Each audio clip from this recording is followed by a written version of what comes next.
Here's a diamond turning machine. This particular model is made by Precitech and it's a Nanoform X, and it's a 4-axis lathe, but a very high precision lathe.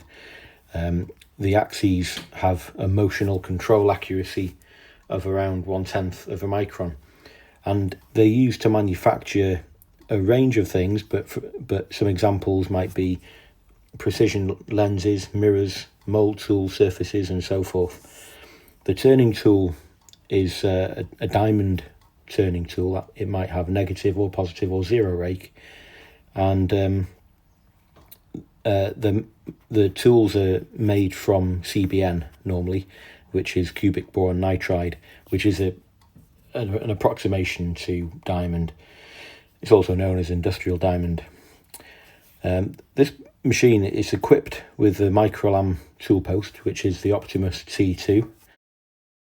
LAM is laser assisted machining, and this refers to the laser that's fired through the diamond turning tip and it's applied to the workpiece surface. And the effect of this is to heat the material locally, and as a result it modifies the mechanical properties, the ductility of the material, which provides more favourable machining conditions. And as a result of that, we are able to achieve improved surface finishes and reduced tool wear. The type of materials that we might make these optical parts from range from various optical crystal materials to aluminium, and lens materials would be the crystals, and mirrors are generally made from aluminium alloy.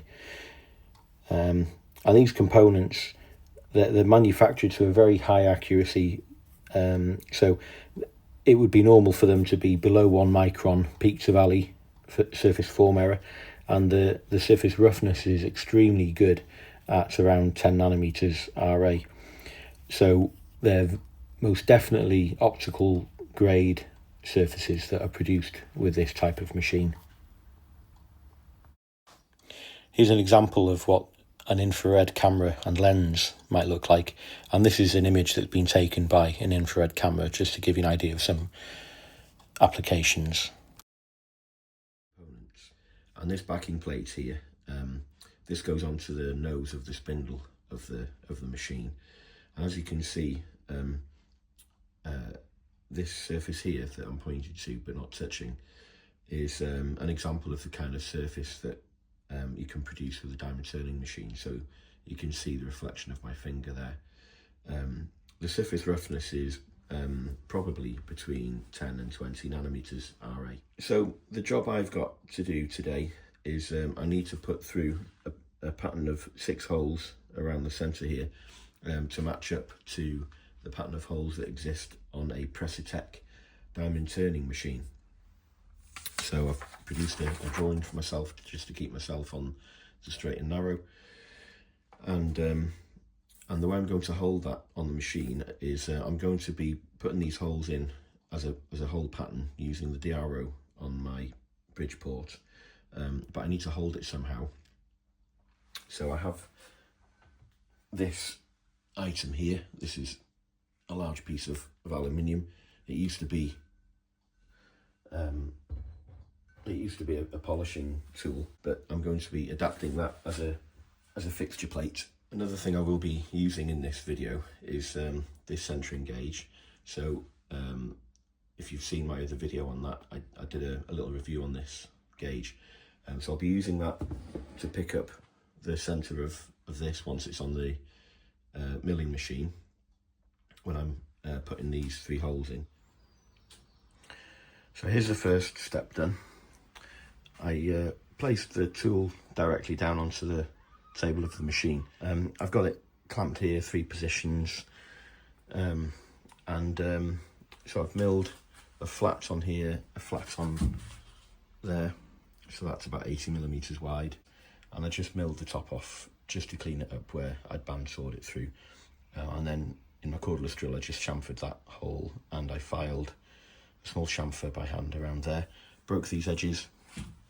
All that remains now is in the corner there, where the end of my finger is, I'm just going to put a saw blade down there just to clear that out, because there is a very small corner radius from the tool, and that will prevent it sitting down in the vice jaws properly. It's going to be picking up on those corner rads, and that's not good practice really. So I'll clear those out now, and then the next thing you'll see is this flipped over in the vise, and we'll take a facing cut off it. So here's an interesting one. So this is the biggest part I've had on the Bridgeport, and I've got the table all the way forward, and I can't clean up the back here. So what I'm going to do is I'm going to slide the ram backwards on the machine, and if I can do that without tripping over things, the way that's done is you release these two locking bolts here, and then this screw here, or this bolt here, cranks the ram forwards and backwards.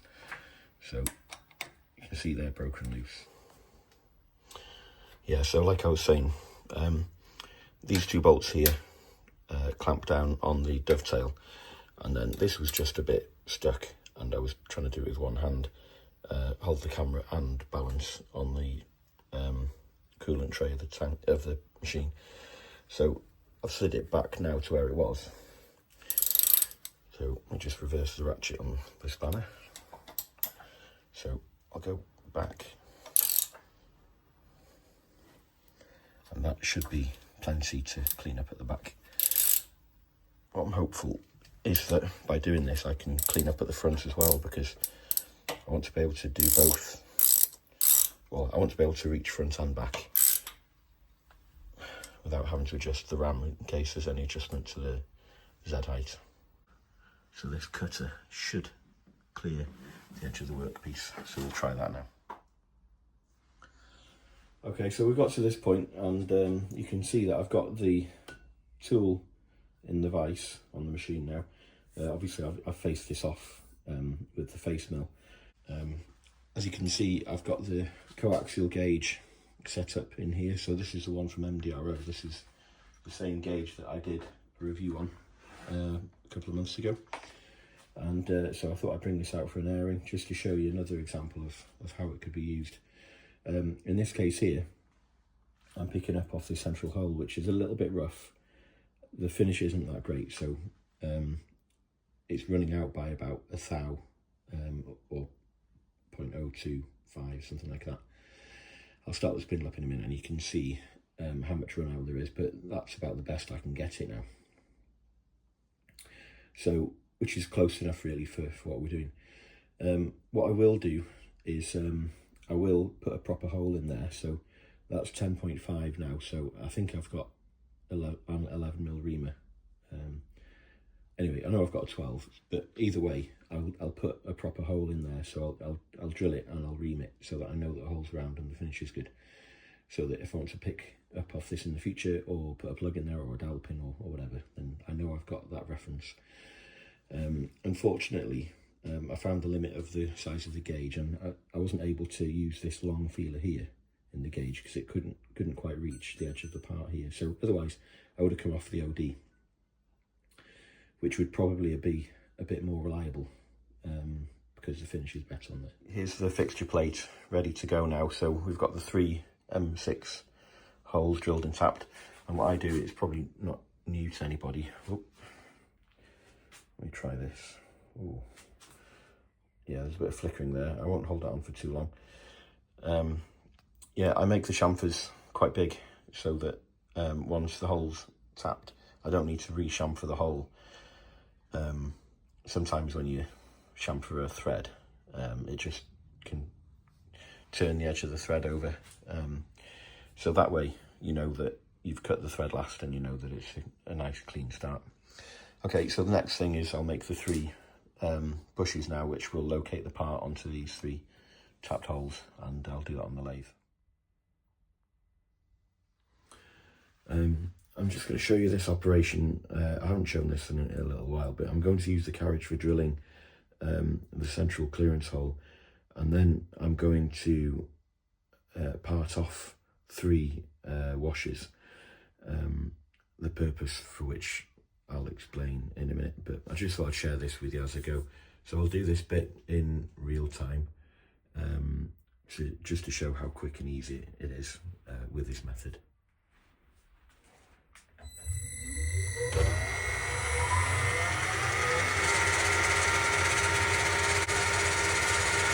So as you can see, I've got the drill chuck mounted in the tool post, and I'm peck drilling this pilot hole with a centre drill manually. So I'll put a cut on, retract it, cut on, retract to break the swarf, and then I'll change the drill to an M6 clearance drill, and this time I'm using the automatic feed on the carriage to drive the drill through the work.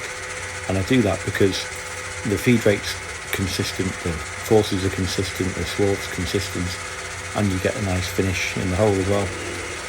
So what I do is I stop every 4 or 5 millimeters, depends on the drill diameter of course, just to break the swarf, and clear the hole, clear the swarf from the drill, and I wind back in manually and then put the feed back on. And I do that in a number of stages to get through the work.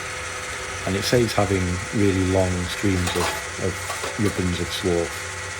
It's much easier to manage when it's in shorter pieces of swarf, much safer as well.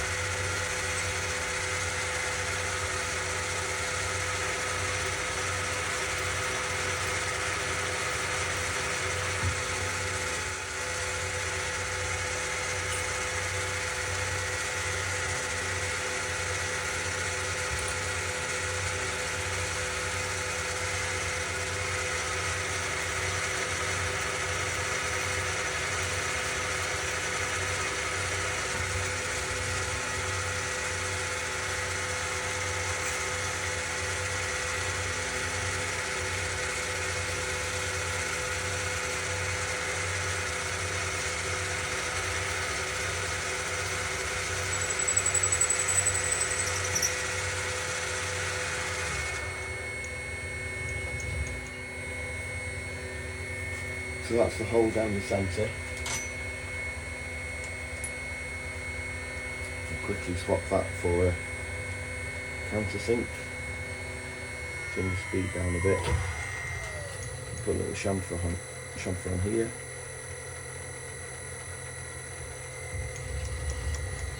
Chamfer tool.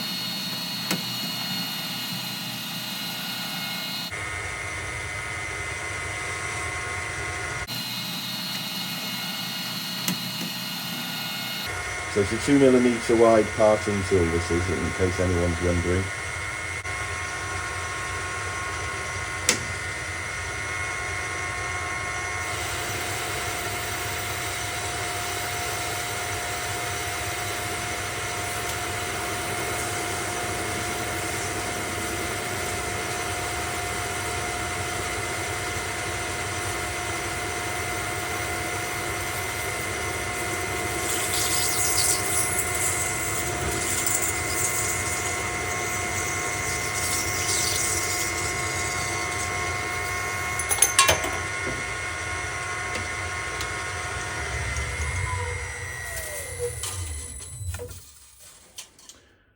Okay,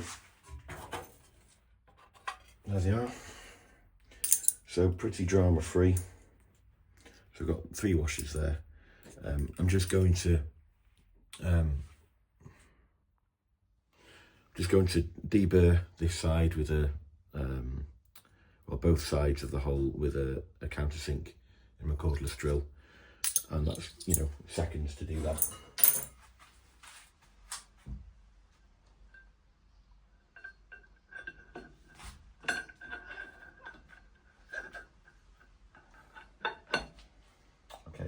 So that's just dropped on nicely, as was the game plan. And then with each of these little washers that you saw me make a minute ago, we're going to just retain that part on there like that. And of course, underneath these washers, it's going to mark this surface slightly, which is a shame, but we, you know, if it's a problem, we can recut that. in a few minutes. So it's not a finished surface. If it was, then I'd put something in under these washers to protect it, like a bit of mylar shim or something, but it's not required. Okay, and then this last one here.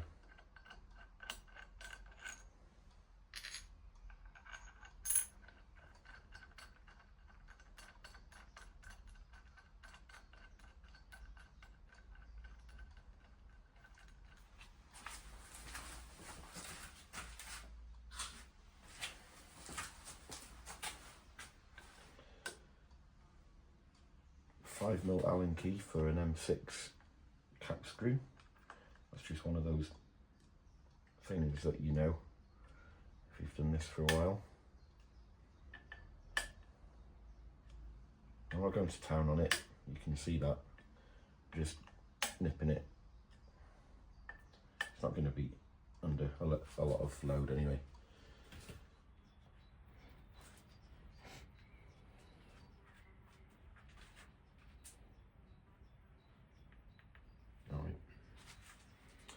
Okay, so just like clocking anything in with a forger or whatever, so you go get the opposites balancing with each other, and we give that mirror a clean on the back.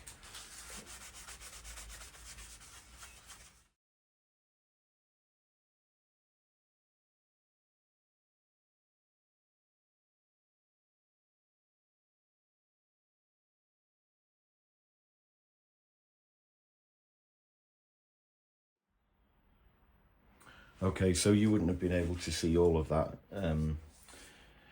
but it's running out by about 5 divisions on a 2 micron clock, so that's about 10 microns. It's not particularly round, so I've gone for the 2 opposites to balance those two to find essentially the centroid of a round or an oval shaped disc here. So I'll just zero my DRO. Okay, so that's X and Y zeroed about the centre, so now I'll put the centre drill in and we'll start spotting the hole positions for the pattern of 6 holes.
So if you made it this far, thanks for sticking with it, and here's a little demonstration of the backing plate attached to the spindle of the machine. So just a little bit more detail, this is an air bearing spindle and it has a direct drive motor on the back.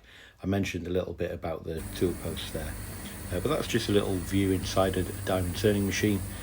And thanks for watching, and we'll see you on the next one. Bye for now.